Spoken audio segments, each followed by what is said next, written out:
Uh, Hello everyone. Welcome to my channel.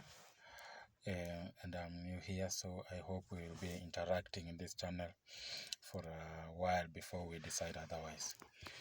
I have looked at how people are interacting with the situation in the country and how everyone is trying to come up with their own assessment of what is happening and their own remedy. And we are seeing the Gen Z's revolution have actually shown us that indeed we can rule this country because we are the majority, and we have been sidelined by these elders who claim they know it, but on the other hand, they are actually deceiving us. I have seen some people criticize the demonstrations, others praising it, and others having mixed reactions on the same. But let's tell each other the truth. Most of us are below 30. As for me, I'm 25, something like 25, 24 there. And most of those people that are acting like they are praising when something wrong is happening, like the Orengos and the Kalonzos people have been in politics for more than 40 years. What are they trying to tell us? That they think they can do better if they are given a chance, which they did not do when they had this chance, because we saw them. And history can bear witness with us. People like James Orengo has been in politics for this while. But right now, if you ask him anything that he has done, any tangible thing that he has done other than making noise, you can't even see it. But you have to look at some guys like Raila Amolo Odinga. This man is a statesman. And I don't think whether it's right for us to start bashing him or calling out him or talking to him as if he's just a junior. That man is an elder. He deserves respect from everybody in this country, young and old and everybody, because we know they are the ones who fought for multiple democracy. They are the ones who fought for the new constitution. They are the ones who brought all those that we are celebrating today. So if we might have any other opinion against Raila Odinga, we have to use some respectable ways of addressing it other than saying like we tampelekea salamu. To be honest, I don't think whether it's right. Looking at the Ruto regime, when they got into office, we had all those expectations about it, because he told it was for Mama Mboga, for mtu wa boda boda, and for the youth to get jobs, including making phone calls for free.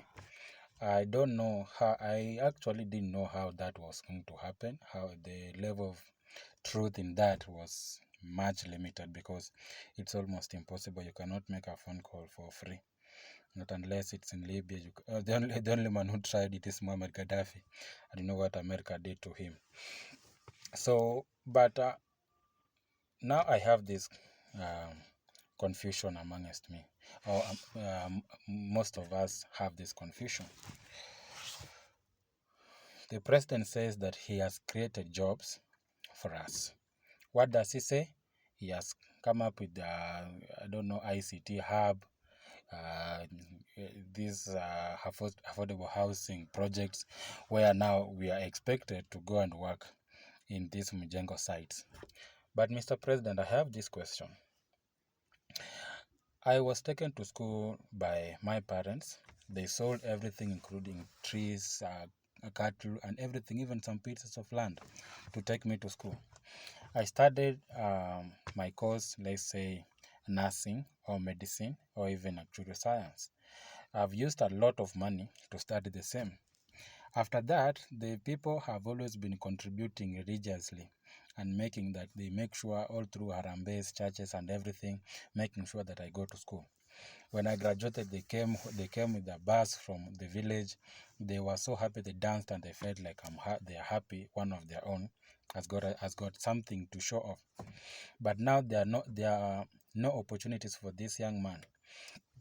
Out of lacking these opportunities, then you tell us that we have created job opportunities. We want this young man who has studied nursing or medicine to go and work in Mjengo. There's a job at Kazi. There's a job there at what we call affordable housing project, mtu wa mkono. To be honest, Mr. President, that you've got it very, very, very much wrong. And you are telling us there are IT hubs, people are going to work online. Mr. President, how is it possible? How is it possible? You are there because Moi gave you an opportunity. YK92. He trained you, he nurtured you, and he made you a man that you are. He did not give you an ICT hub to go and build jobs or do anything for yourself, but he built you. People stood with you because they saw something in you. Now it's your time to create jobs for us.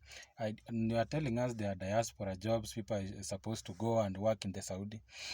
Working in Saudi is a good thinking, yes, but as much as it's a good thinking, the only people who go there are maids, watchmen, and these other people who don't need much papers.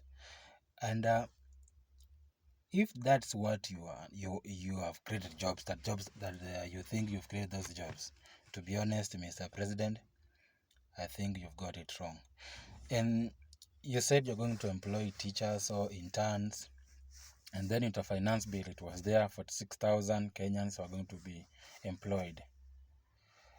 But as much as finance bill failed, there are so many things that did not have impact on what even if they are supposed to be postponed until some further notice, until when we have money, it's okay. But these other things of education, medicine, and these other opportunities that you are trying to create, it's important that you go ahead and make sure that they get employed, and that's what your scorecard will read. You have to do something that will make people believe in what you're saying, other than standing on sunroofs and telling people, oh, blah blah blah blah, tumetenga, tumefanya, It's okay kutenga, but tumetenga for tumefanya, tumekubaliana. It's all about, we want to see tangible things, we want to see things, we want to see radical changes in your administrations, and your administration, I mean. And we are giving you time, we have given you enough time, and we don't think whether it's now anything that you can claim that you have or you have not had for this time. We understand that we have international a lot of dates that we are servicing, but we cannot live on our knees because IMF or World Bank are demanding us to do something else.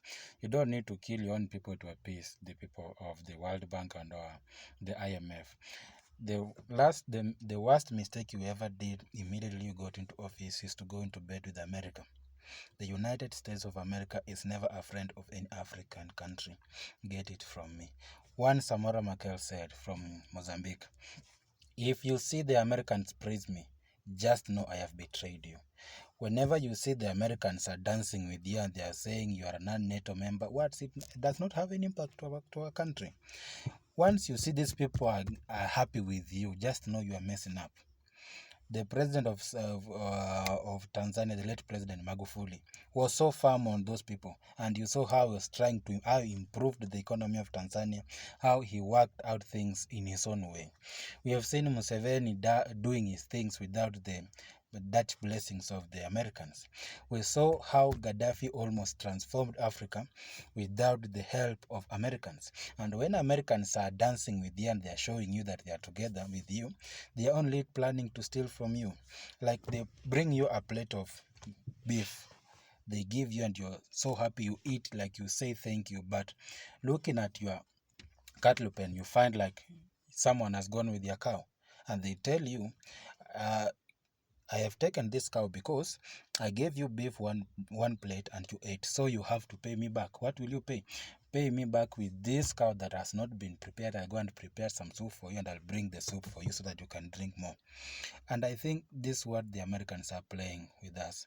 I think, Mr. President, it's high time, like the conversation that you asked, and we need some good faith in what you are saying, and we need to hear more, and we need to see more rather than to hear more. We need to see actions. We need to see changes in your administration, and we believe mbele itakuwa sawa. So God bless Kenyans, and you can subscribe to my channel. You can share comments on the same so that we can be interacting. I'll be posting here on a daily basis on different agendas in this country, different agendas concerning this country and this administration, and even on a wide